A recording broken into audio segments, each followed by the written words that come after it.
নমস্কার বন্ধুরা, এমজে কিচেনে সকল বন্ধুদের স্বাগত জানাই। আজকে আমার রেসিপি হবে গরমের শরবত। আসুন ভিডিওটা শুরু করি। বন্ধুরা, আমি গ্যাসে জল চাপিয়েছি, এই বোতলের 2 বোতল জল দিয়েছি। এবার এর মধ্যে দিয়ে দেবো পুদিনা পাতা 1 মুঠো মতন, আর এখানে বড় চামচের 4 চামচ চিনি আছে,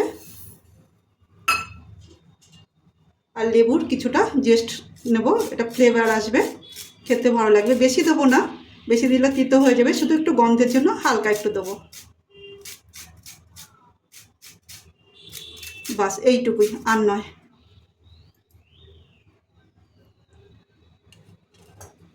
আর আমি এটা যতক্ষণ চিনি গলবে তত অবধি আর কি এটা ফুটিয়ে নেব। চিনি গলে গেলেই নামিয়ে নেব।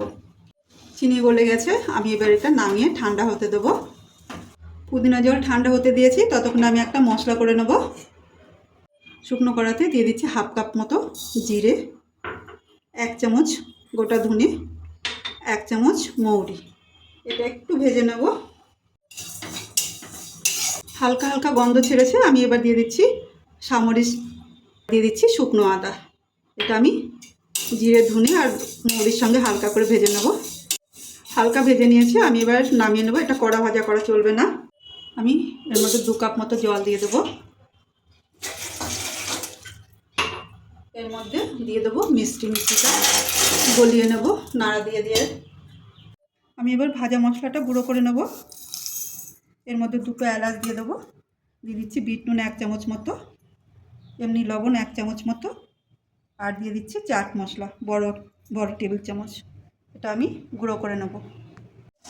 মিষ্টিটা আমি ভালো করে গলিয়ে নেব।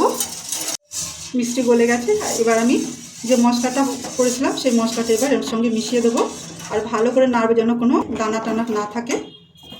দিয়ে দিচ্ছি একটু আমচুর পাউডার 1 চামচ মতো। আমি এটা ভালো করে ফুটিয়ে নিয়েছি, আর এই যে একটা চিপ চিপ চলে আসছে, চিটচিট। আমি এবার এর মধ্যে দিয়ে দেবো ভিনিগার 2 চামচ মতো। এটা আমি ভালো করে মিশিয়ে গ্যাস অফ করে ঠান্ডা হতে দেবো।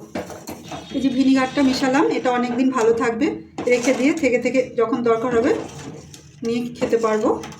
আমি জিরার সিরাপটাও ঠান্ডা করে নিয়েছি, আর এদিকে পুদিনা পাতার যে জলটা করেছিলাম সেটাও আমি ফ্রিজে রেখে ঠান্ডা করে নিয়েছি। এবার আমি এটা ছেঁকে নেব। এর মধ্যে দিয়ে দিচ্ছি 2 চামচ মতো চিয়া সিড, এটা ভিজিয়ে রেখেছিলাম, মিশিয়ে নেব। এবার দিয়ে দিচ্ছি জিরা সিরাপ, এটা আমি মিশিয়ে নেব ভালো করে। এবার দেব পুদিনা পাতা ফ্রেশ, আর আরও ভালো স্বাদের জন্য এবার দিয়ে দেবো লেবুর রস। বন্ধুরা, এই শরবত যখন খুব গরম পড়বে তখন একটু খাবে, দেখুন পেটও ঠান্ডা থাকবে, শরীরও সুস্থ থাকবে।